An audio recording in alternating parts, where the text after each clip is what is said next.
যদি আল্লাহর নিদর্শনকে আল্লাহর আয়াতকে কেউ প্রতিহত করেন, বাধা দেন, কি আসবে? শাস্তি। কি আসবে? শাস্তিগুলো কিন্তু চলে আসতেছে একটা একটা করে।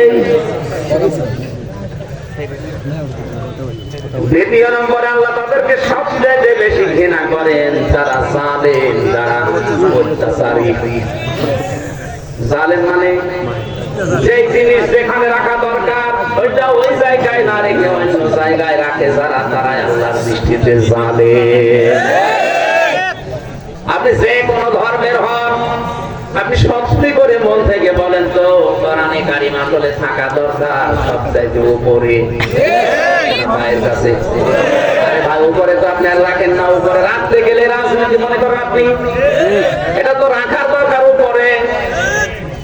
উপরে না রেখে যারা নিচে রাখতে চায়, পেছনে টান মেরে ফেলতে চায়, তারা জালেম। এই যে টুপিটা, এটা মাথায় দেওয়া দরকার কোথায়? বলেন বলেন। এটা যদি আমি পায়ের সাথে বেঁধে রাখি, এটা টুপির সাথে জুলুম। ৯৬% মুসলমানের দেশে কোরআন থাকবে সবার উপরে, সংসদে। ওখান থেকে আইন প্রণয়ন হবে কোরআন দিয়ে, ওইটা বাংলাদেশে বাস্তবায়ন হবে। এগুলো না করে যারা মানুষের তৈরি করা আইনগুলো কায়েম করার জন্য চেষ্টা করছেন, আপনি জালেম। শিক্ষিত মানুষের নামে নাম নিলাম না, আপনি বুঝে ফেলেছেন। আল্লাহর কাছে ঘৃণিত যারা করার আইন বাদ দিয়ে মানুষের আইন তৈরি করা, প্রতিষ্ঠা করার জন্য চেষ্টা চালাচ্ছে। ৩ নম্বরে আল্লাহ তাদেরকে বেশি ঘৃণা করেন যারা অহংকারী। এই পৃথিবীতে অনেকে সম্পদের অহংকার করা, ক্ষমতার অহংকার করার কারণে আল্লাহ ঘৃণিত বানিয়ে বিদায় দিয়েছে। যেমন কারণ যারা কসসের ভেতরে বিস্তারিত লেখা আছে, কারণকে আল্লাহ এত শাস্তি দিয়েছেন কঠিন এই অহংকারের জন্য। সম্পদের অহংকার করেছিল। মুফাসসির লিখেছেন আল্লাহ এখনো পর্যন্ত প্রতিদিন ওরে মাটির ভেতরে 1 বিঘত করে কাটতেছে। কিয়ামত পর্যন্ত 1 বিঘত করে মাটির নিচে কাটতেই থাকবে। বলেন নাউজুবিল্লাহ। 4 নম্বরে আল্লাহ তাদেরকে পছন্দ করে যারা অপচয় করে, অপব্যয় করে। এখানে দুটো গুরুত্বপূর্ণ শব্দ আছে, এইদিকে তাকা। অপচয় আর অপব্যয় আরবিতে শব্দ হচ্ছে দুইটা, একটা হচ্ছে ইসরাফ আর একটা হচ্ছে তাবযীর। ইসরাফ কাকে বলে? এ লোকটা 2 কেজি আম লাগবে পরিবারে, টাকার গরমে 10 কেজি আম কিনে 8 কেজি পচাচ্ছে, এটার নাম ইসরাফ। এটা হারাম। আম কিনা যায় কথা বলে না কেন? একটু বেশি করে ফেললেন আপনি, এটার নাম ইসরাফ। আর তাবযীর কাকে বলে? যেটা কেনা জায়েজ নেই, ওইটা যদি কেউ টাকা দিয়ে কেনে, যেমন মদ, বিড়ি। কথা বলছে না? সুতরাং যারা বিড়ি কেনেন, সিগারেট কেনেন, মদ কেনেন, এটা হচ্ছে তাবযীর। ওইটা আলু কিনে বা আম কিনে টাকা নষ্ট করেছে, ওইটা হচ্ছে ইসরাফ। আর কেউ যদি টাকা নষ্ট করে, মদ কিনে, বিড়ি কেনে, সিগারেট কেনে, সেটা হচ্ছে তাবযীর। আর তাবযীর যে করে সে আর মানুষ থাকে না, সে শয়তানের ভাই হয়ে যায়। আমার এই ছাত্র জীবনে পুরা কোরআন শরীফ আমি প্রায় জেলখানায় প্রায় 250 বারের উপরে পড়লাম পুরাটা। আমার যতটুকু জ্ঞান আছে আমি দেখেছি ওরা কোরআনে কোনো জায়গায় আল্লাহ শয়তানের ভাই বলে কাউকে উল্লেখ করেননি। শুধু একটা মানুষকে শয়তানের ভাই বলেছে, ইন্নাল মুবাযযিরিনা কানু ইখওয়ানাশ শায়াতিন।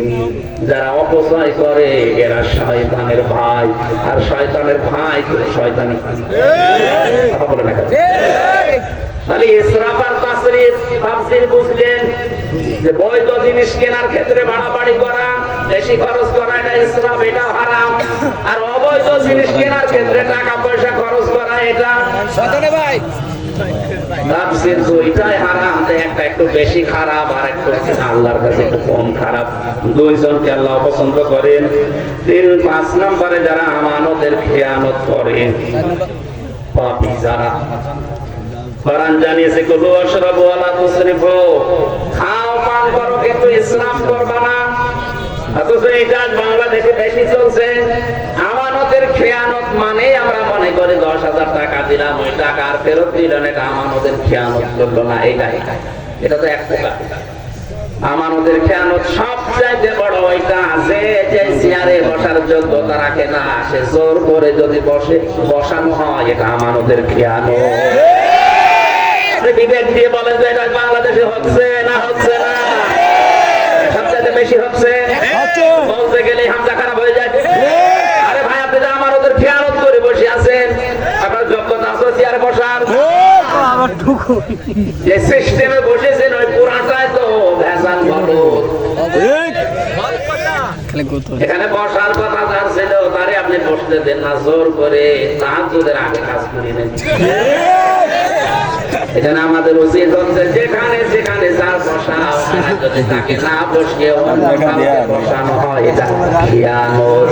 মানে খিয়ানত যারা করেছেন, এর সাথে যারা সম্পৃক্ত, তাদেরকে আল্লাহ ঘৃণা করেন, ঘৃণা করেন, ঘৃণা করেন। বলেন না এটা উল্টি আমাদের পক্ষে দেন, আয়াত আছে, কোন আয়াত আছে আপনার পক্ষে? সব আপনার পক্ষে। এই জন্য হতে দেয় না, আপনি হতে দেন না, আপনি তো আরো নিজের ক্ষতি করছেন। 6 নম্বরে তারা যারা ফাসাদ সৃষ্টি করে, বিশৃঙ্খলা তৈরি করে। 7 নম্বরে যারা মন্দ কথা বলে, মন্দ কাজ করে, এদেরকে আল্লাহ সব চাইতে বেশি ঘৃণা করেন। বলেন নাউযুবিল্লাহ। মা বোন যারা এসেছেন, আপনাদের 2 মিনিটে গুরুত্বপূর্ণ 2টা পয়েন্ট বলছি, ভালো করে খেয়াল করবেন। এই পৃথিবীতে একজন মহিলাকে জিন্দা অবস্থায় আল্লাহ সালাম দিয়েছে, আর একজন মহিলাকে জীবিত অবস্থায় জান্নাতের ঘর দেখিয়েছে। 2 জনই পেয়েছে এটা স্বামী ভক্তির কারণে। দিন দিনে অভ্যাসটা মেয়েদের উঠে যাচ্ছে। সামনে রমজান মাস আসতেছে, একটা পরিকল্পনা করবেন। যতটুকু আপনার সামর্থ্য আছে ওই অনুযায়ী আগে থেকেই বাজার ঘাট করে রেডি হয়ে একটা মজবুত কোমরে দড়ি বেঁধে মনে করবেন যে আমি লেগে গেলাম রমজান মাসটায়, অন্তত ইবাদত বন্দেগী করে পেছনের অপরাধ মাফ করে আমি নিষ্পাপ বেগুনাহ হয়ে যাব। রোজার মাসে যদি খালি মার্কেট এগুলোই করতে থাকেন, আল্লাহকে সময় দেবেন কখন? খাদিজাতুল কুবরাকে আল্লাহ সালাম দিয়েছে তার স্বামী ভক্তির নিদর্শন হিসাবে। এত বেশি ভক্তি শ্রদ্ধা স্বামীর প্রতি দেখিয়েছে, নিজের জীবনের সব কিছু স্বামীকে দিয়ে দিয়েছে, সম্পদাদি। আল্লাহ খুশি হয়ে তাকে দুনিয়াতে জীবিত অবস্থায় একজন মহিলাকে সালাম দিয়েছেন। বলেন সুবহানাল্লাহ।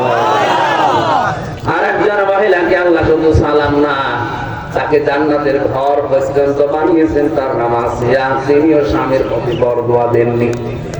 তার স্বামী হাতের ভেতরে পেরেক লাগিয়েছিল, মাথার উপরে পেরেক লাগিয়েছে, এরপর আসিয়া কোনদিন বলেন না আল্লাহ তুমি আমার স্বামীকে ধ্বংস করে দাও না। তিনি বলেছিলেন না যিনি ফেরাউন, আল্লাহ তুমি আমাকে আমার স্বামীর অত্যাচার থেকে বাঁচাও, কিন্তু তুমি আমার স্বামীর উপরে গজব দিও না। নামাজ পড়েন, রোজা রাখেন, কালো বোরকা পরেন, মনে করছেন আমার মতো ভালো মানুষ নেই, জান্নাত পাবো না, পাবে কে? অথচ নবীজি এই কারণে জাহান্নামে আপনাদের দেখেছেন, সিম্পল কারণ। আল্লাহর নবী বলেন ওই মহিলাকে আমি নবী জাহান্নামে দেখলাম যারা রাস্তাঘাটে চলার সময় চুল খুলে খুলে চলতো, এমন পোশাক করতো যেটা পরা যায় না, পরা যায়। 2 নম্বরে ওই মহিলাকে আমি জাহান্নামে বেশি দেখেছি, যে মহিলা তার স্বামীর সাথে কুফরি করে। জীবন লোকটা আপনার পেছনে শ্রম দেয়, মাথার ঘাম পায়ে ফেলে, হঠাৎ একটা সাবান কম হলে আপনি বরদোয়া দিয়ে দেন, গালি দেন যে তোর বাড়িতে এসে কিছুই পেলাম না। পেছনের সব আল্লাহ ধ্বংস করে দিয়েছে।